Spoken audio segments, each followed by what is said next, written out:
अग्नि पर्व लाइव से आज हमारे अनिल जायसवाल जी हिंदू बजरंग दल के अध्यक्ष हैं, वो लाइव हो रहे हैं। आपका परिचय दीजिए। जय श्री राम। मेरा नाम अनिल जायसवाल हिंदू। मैं श्री राम हिंदू सेना संगठन का अध्यक्ष हूँ। वह सनातन धर्म के लिए, सनातन धर्म के प्रचार प्रसार के लिए जो आज सोए हुए हिंदू हैं उन्हें जगाने के लिए कार्य हम और हमारी पूरी टीम संगठन करती रहती है।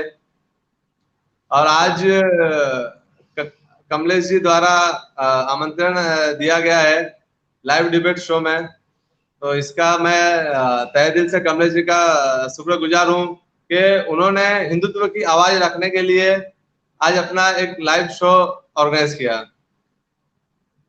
हिंदू धर्म के जागरण के लिए आप क्या क्या कर रहे हैं? क्या बोले? हेलो। हिंदू धर्म के जागरण के लिए, सनातन धर्म के जागरण के लिए आप क्या क्या काम कर रहे हैं? देखिए, कैसा है कि सनातन धर्म आज जिस बोलते हैं ना कि खत्म होने के कागार पे आ गया है। आज जिस तरह हिंदू धर्म के पहले अखंड हिंदू राष्ट्र बहुत मतलब विशाल था, आज उसके खंड खंड में कई बार कितने टुकड़े हो चुके हैं। इसका सबसे मुख्य जो कारण है वो जो हम सनातनी लोग हैं वो अपने आप को धीरे धीरे सेकुलरिज्म की तरफ आकर्षित हो रहे हैं, वेस्टर्न कल्चर की तरफ आकर्षित हो रहे हैं। आज जो हमारे माँ बाप हैं, जो हमारे हिंदू परिवारों के जो माँ बाप हैं, वो अपने बच्चों को धर्म के प्रति जागरूक नहीं देते हैं। ना उन्हें रामायण के बारे में, ना महाभारत के बारे में, ना भागवत गीता के बारे में ज्ञान देते हैं। तो इस उद्देश्य के प्रति हमारा संगठन लगा हुआ है कि ज्यादा से ज्यादा हिंदुओं तक पहुंचा जा सके और उन्हें जागरूक किया जा सके कि आप अपने परिवार को और अपने बच्चों को सबसे पहले बाल संस्कार देना शुरू करें। धर्म ग्रंथों को पढ़ने के लिए आपने अभी तक क्या क्या काम किया? क्या बोले कमलेश जी? धर्म ग्रंथों को पढ़ने और पढ़ाने के लिए आज तक आपने क्या क्या कार्य किए हैं?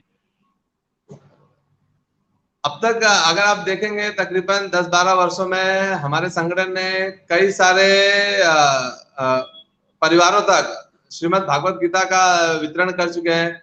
हमारे संगठन का मुख्य उद्देश्य है कि हर इंसान श्रीमद् भागवत गीता को पढ़े और हमने ज्यादा से ज्यादा परिवारों तक ये विषय दिया है कि आप अपने बच्चों को धर्म के जो ग्रंथ है उसका थोड़ा थोड़ा अध्ययन कराना शुरू करें।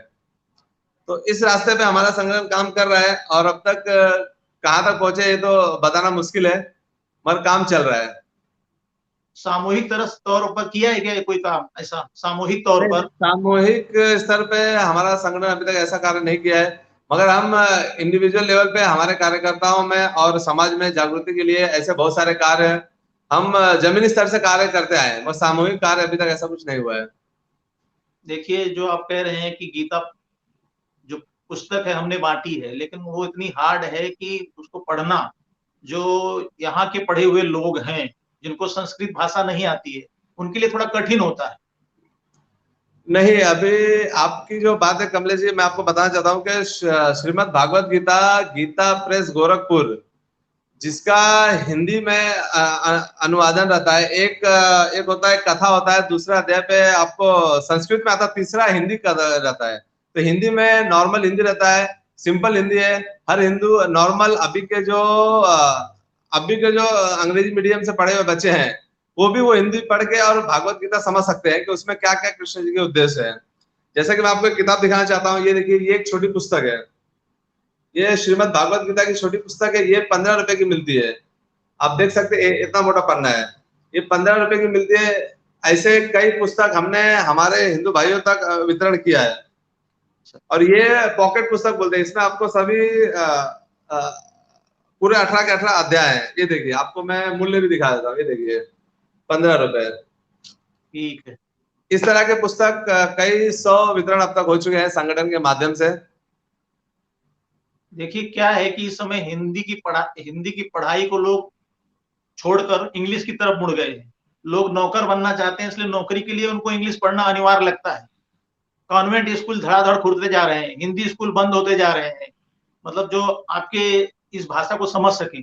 और देखिए कि आप अगर टीका लगा के, कलावा बांध के किसी कॉन्वेंट स्कूल में जाते हैं, तो वहां पर उनको अंदर आने नहीं दिया जाता। तो इसके बारे में आप क्या कहेंगे? ये सबसे बड़ा दुर्भाग्य है हम हिंदुओं का, कि आज हिंदुस्तान में रह के, आज बंटवारे के बाद पाकिस्तान बना, बंटवारे के बाद बांग्लादेश बना, बंटवारे के बाद ही हमारा ये हिंदू राष्ट्र है। मगर आज 1975 में सेकुलरों की, जो बोलते हैं ना धर्मनिरपेक्ष जो लोग हैं, जो सनातन को खत्म करना चाहते हैं, इनकी कुछ सरकार थी जिन्होंने भारत में संशोधन करके 1975 में आपातकाल लगा के सेकुलर शब्द ऐड किया। उनका मुख्य उद्देश्य था कि हिंदुओं के प्रति अपने जो कल्चर है हमारे, जैसे माथे पे तिलक, जुबान पे जय श्री राम, राम राम, गले में रुद्राक्ष की माला, और जो धर्म ग्रंथों के अध्ययन। जैसा मैं आपको एक उदाहरण दे देता हूं, आज से तकरीबन 200 से 250 साल पहले, जब अंग्रेजों का, मतलब बोलते हैं ना, मुगल का अंत था और अंग्रेजों का शुरुआत था, संधि काल जो बीच को काल को कहा जाता है। आज से 200-250 साल पहले का आंकड़ा था, भारत की हर 6 आदमी के पीछे एक गुरुकुल था। तकरीबन 30 से 35 लाख छोटे छोटे गुरुकुल होते थे गांव गांव में, हर 6 आदमी के पीछे एक गुरुकुल रहता था। आज पूरे भारत में एक भी गुरुकुल, मतलब 6 गुरुकुल नहीं आपको मिलेगा। तो ये जो सरकारें आई, आज जो अलग अलग सरकारें आती हैं देश में, अब आप 14 की बात बोल सकते हैं कि भाजपा की सरकार है जो हिंदुत्व के लिए है, मगर कुछ जो लोग हैं बोलते हैं कि भाजपा भी हिंदुत्व की कार्य नहीं करती। मैं किसी पार्टी का कोई ये नहीं करना चाहता हूँ, मगर आज आप बोल सकते हैं कि 47 में बंटवारे के बाद पहला शिक्षा मंत्री अगर कोई एक धर्म विशेष का आदमी बनता है, जो खुद 10वीं फेल था, ऐसा आदमी अगर हमारा शिक्षा मंत्री बनता है, तो हमारा जो शिक्षा कल्चर है वो किस रास्ते पे जाएगा, आप खुद सोच सकते हैं। तो इसके वजह से धर्म का ज्ञान, हिंदी का ज्ञान, सनातन का ज्ञान, ये हमारे किताबों से हट गया और मुगलों का ही हमें पढ़ाया गया। मेरा कहना ये था कि जैसे लोग हिंदू के जो पहनावे हैं उस पर ऐतराज करते हैं और खुद क्रॉस पहनकर पढ़ाते हैं बच्चों को, उस पर आप क्या कहेंगे? और उनके बारे में आपने कुछ सोचा है क्या? वहां उनकी स्कूलों में जाकर उनको बोलना, उनको समझाना कि भाई आप अपना दिखा रहे हैं, हमारा क्यों बंद कर रहे हैं? बरोबर। कमलेश जी, मैं आपके माध्यम से आपके दर्शकों को बोलना चाहता हूँ कि ऐसे तो हमारे पास बहुत सारे कंप्लेंट स्कूलों के आ चुके हैं, जिस स्कूलों में हमने जाके कार्रवाई तक भी की और बहुत सारे स्कूलों को चेतावनी और वार्निंग भी दिया जा चुका है। अगर ऐसे कुछ आपके दर्शकों के पास ऐसे कुछ कंप्लेन आते हैं कि हमारे स्कूल में हमें तिलक लगाने से मना किया जा रहा है, हमें रुद्राक्ष माला पहनने से मना किया जा रहा है, या हमें जय श्री राम, राम राम बोलने से मना किया जा रहा है, आपके दर्शकों को मैं 100% आश्वासन देता हूं कि आपको पूरा समर्थन दिया जाएगा और आपके स्कूल को ये सबक सिखाया जाएगा कि आप आज भी आपका स्कूल, ये जो कॉन्वेंट चल रहा है, ये हमारे भारत में चल रहा है। तो उन्हें किस तरह से समझाना है, श्री राम हिंदू सेना के माध्यम से, श्री राम हिंदू सेना के स्टाइल में वो समझाया जाएगा। और ऐसे हमने बहुत सारे स्कूलों में कार्रवाई हुआ भी हमारा। अच्छा, कौन कौन से स्कूल में किया आपने? कल्याण के कुछ स्कूल है और उल्लासनगर के 1-2 स्कूल है, नाम मैं नहीं बताना चाहूंगा, मगर है बहुत सारे स्कूलों में कार्रवाई हुआ है। नहीं बोला, नाम क्यों छुपा रहे हैं? अभी भी कल्याण के बड़े बड़े स्कूल हैं जिनके ऊपर कार्रवाई चालू है, जिनका पेपर वर्क चल रहा है। कैसा है कि आप देख सकते हैं कि आज जो स्कूल में वेस्टर्न कल्चर, आज उनको फादर और मदर सिखाया जाता है, मगर माँ, पिताजी और माता, इस सब शब्दों से उन्हें दूर रखा जाता है बच्चों को। तो ये सब जो कल्चर स्कूलों के हैं, इनको दबाव हमारे हिंदू सेना के माध्यम से पढ़ना चाहिए और पढ़ता आ रहा है। आपके पास अगर कुछ कंप्लेन या ऐसे कुछ विषय रहेंगे किसी स्कूल की जानकारी, आपका स्वागत है, आप हमें बताइए, आपको जल्द से जल्द उसके ऊपर कार्रवाई होते हुए दिखेगी। मैंने जो सुना है कि कॉन्वेंट स्कूलों में प्रेयर क्या करवाया जाता है, जो ईसा मसीह का प्रेयर होता है वो करवाया जाता है, इसलिए बरोबर। मैंने आपको ये सवाल पूछा।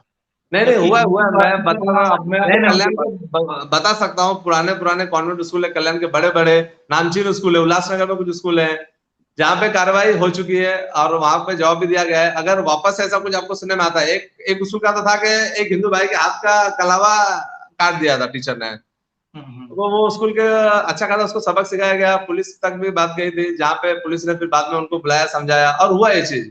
मगर अगर वापस ऐसा कुछ अगर आपको सुनने में आता है, तो मैं चाहूंगा कि आप ऐसे इस तरह की जो जानकारी, इस तरह के जो कंप्लेन है वो आप हमारे तक लेके आए। ठीक है। और हिंदुओं को संगठित करने के लिए आप क्या क्या काम कर रहे हैं? देखिए, हिंदुओं को संगठित करने के लिए सबसे पहली बात कि मैं कुछ कोई होता नहीं हूँ, जो हो रहा है सब ईश्वर की कृपा से, प्रभु श्री रामचंद्र के मार्गदर्शन में मैं कार्य कर रहा हूँ। तो प्रभु के मार्गदर्शन से मैं सनातनियों को एक ही उद्देश्य से जोड़ते हुए चल रहा हूँ कि आज जो हिंदू जुड़ने के लिए कम और बंटने के लिए बहुत सारे रास्ते ढूंढ के रखा है। आज जैसा हिंदू, आज जो सबसे पहले हिंदू बटा वो जातियों में बटा कि हम ब्राह्मण हैं, हम क्षत्रिय हैं, हम वैश्य हैं, हम ये हैं, हम वो हैं, ऐसा हिंदुओं ने अपने आप को बांटने के लिए कर दिया। अगर आप भागवत गीता पढ़ेंगे तो भागवत गीता के दूसरे तीसरे, मैं अभी कोई ऐसा बहुत बड़ा भागवत गीता का ये नहीं, मगर मैं पढ़ा हूं तो मैं आपको बता रहा हूँ, दूसरे तीसरे अध्याय में एक है श्लोक जिसमें भगवान श्री कृष्ण खुद बोलते हैं कि कर्म के हिसाब से ये जो शब्द हैं वो दिए गए हैं, तो इसे धर्म के आधार पर मत बांटे। तो हिंदुओं ने इसको धर्म के आधार पर बांट दिया, फिर हिंदुओं ने अपने आप को जाति में बांट दिया, फिर हिंदुओं ने अपने आप को प्रांत में बांट दिया, तो इस प्रांत का है, मैं इस प्रांत का हूं, तो इस प्रांत का है। हिंदुओं ने सिर्फ अपने आप को बांटने के अलावा और कुछ नहीं किया। कुछ समय बाद आया कि हिंदुओं ने अपने आप को भाषा में बांट दिया कि इस भाषा का, मैं उस भाषा का। आज लेटेस्ट आप बोलेंगे हिंदू संगठन में बटे हुए हैं कि हम इस संगठन के, तुम उस संगठन, मतलब हिंदुओं ने सिर्फ बटने के अलावा और कुछ नहीं किया है। तो हमारे संगठन का जो सबसे मुख्य उद्देश्य है, जो सबसे प्राथमिकता पे रहता है कि ना हम ब्राह्मण, ना हम क्षत्रिय, ना हम वैश्य, ना हम शूद्र, हम सब एक हैं, हम सब हिंदू हैं। ये उद्देश्य से हमारा संगठन काम कर रहा है। और हमारा एक और स्लोगन है संगठन का, मैं आपके माध्यम से आपके दर्शकों को बताना चाहता हूं, ना ना जातिवाद, ना प्रांतवाद, ना ही भाषावाद और ना ही संगठनवाद, हम सब हैं हिंदुत्ववाद। तो हमें हिंदुत्ववाद के लिए कार्य करना है, हिंदुत्व के लिए कार्य करना है, इस उद्देश्य से हमें मिलकर एकजुट होकर चलना है। हिंदू तो आज जगह जगह प्रताड़ित हो रहे हैं, आपने देखा होगा अभी 4-5 दिन पहले ही क्या हुआ हिंदुओं के साथ में। हरियाणा का जो केस आप बताए, हाँ, अभी यही यही चीज, यही दृश्य अगर आज भी भारत का सेकुलर, जो सेकुलरिज्म के कीड़े जिन हिंदुओं के अंदर हैं, अगर आज भी ये दृश्य देख के, ऐसे कई उदाहरण है भारत में, ऐसे कई उदाहरण हर महीने 2 महीने में एक दो उदाहरण आते रहते हैं हिंदुओं पे अत्याचार।